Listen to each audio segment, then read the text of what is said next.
All right, so this is what the Genie remote looks like outside the bag. To go ahead and program this, well, first you'll see that the button, it doesn't light up. When you open up the cover, there's a tiny little paper battery tab that just kind of protects the battery while it's in shipping. Not every remote that you get from Transmitter Solutions will have this. Most of them will, and then you can see, okay, it lights up. One of the things, so here are your 12 dip switches, and you'll see 1 through 12 here, and you'll notice that these other ones are way back there. They're pretty hard to get to and to reach. Like, you can't get in there with your finger. You can't even really get in there very well with a screwdriver. One of the tricks that I like to use is a paper clip, or maybe even a really sharp pencil. You can get in and move those dip switches. Your alternative to that is to take the remote completely apart, and that is by removing a screw here in the back. There's a screw. Once that screw comes out, then you can very carefully separate the remote, the front housing with the back housing, and it just pops off like that. Also, what you'll end up is that the whole chip and the battery comes out.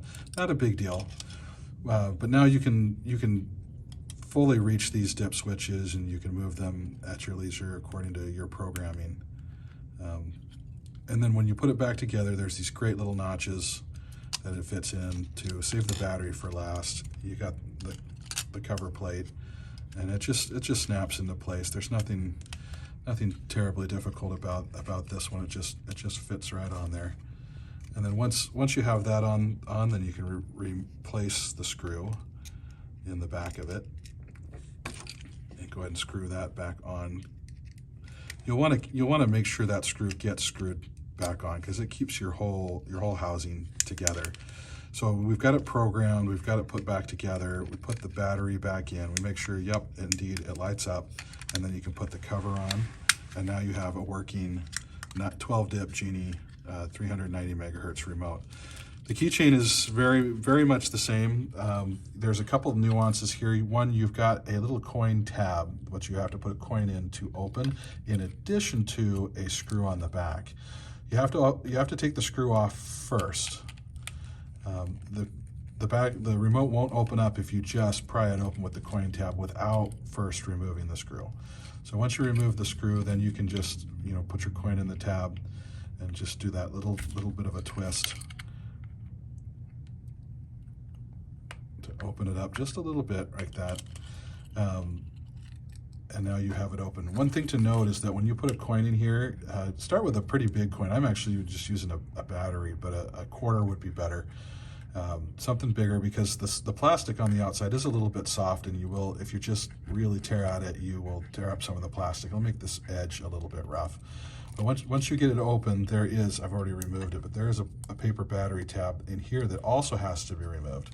And then you can program these 12 dip switches. Of course, they're super easy to get a hold of.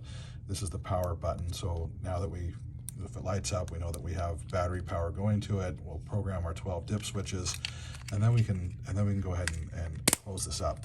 This closes up pretty tight even without the screw. If you feel like you're going to get into it fairly often and just want to deal with the coin slot, you can leave it like this.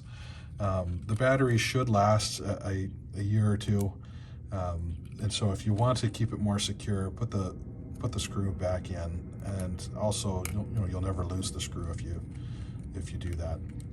But that is the programming instructions of these Genie remotes, the visor and the keychain. If you have any questions, get a hold of us at Remote Renegade. Just on your packing slip, there should be a phone number or website. Let us know if you need any help.